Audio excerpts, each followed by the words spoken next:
Je suis Aurore Assau, conseillère municipale et conseillère métropolitaine pour la métropole Nice-Côte d'Azur.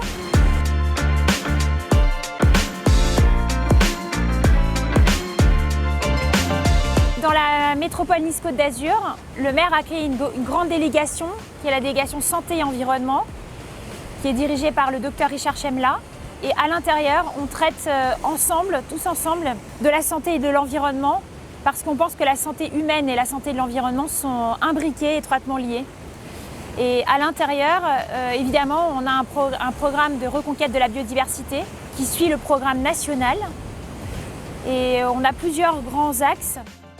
Au sein de la ville de Nice, on a des axes comme la végétalisation de la ville, bien évidemment, puisque ça aide à s'adapter au changement global climatique et également à augmenter la biodiversité en ville. À l'intérieur de ce programme, on a obtenu enfin, avec les espaces verts, d'avoir 0 pesticides dans nos espaces. Donc ça, c'est vraiment très bien pour l'humain et aussi pour la nature, et en particulier pour les abeilles qui en souffrent énormément. Également, on a nouvellement mis en place un programme pour réduire la pollution lumineuse, parce que bien évidemment, la biodiversité nocturne, les animaux nocturnes souffrent de cette pollution lumineuse.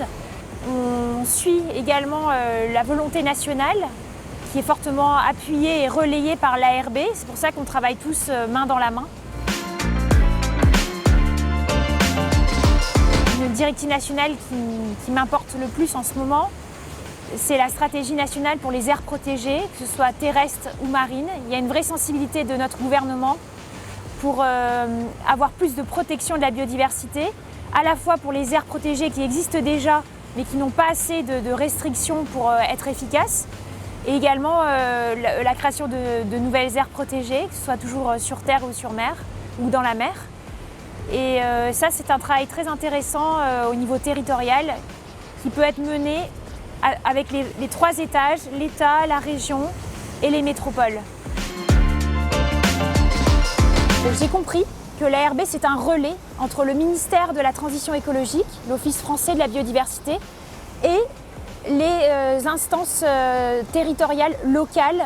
Donc tous les projets que l'on mène, alors je vais parler juste du milieu marin parce que c'est plus ma spécialité, les mouillages écologiques, la politique Horizon Zéro Plastique, la protection de la biodiversité marine.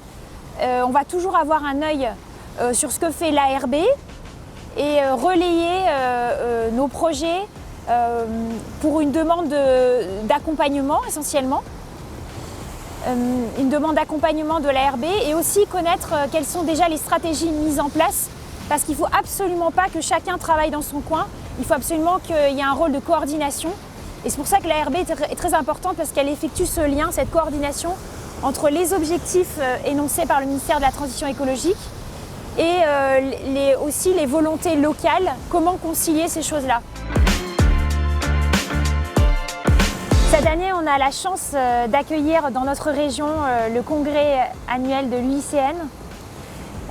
C'est une grande chance pour nous, pour la France, parce que c'est une institution internationale qui est en fait comme un thermomètre pour la biodiversité, pour les espèces, le statut des espèces, selon que les espèces sont pas du tout en danger d'extinction, en danger ou en danger critique, ou carrément éteintes.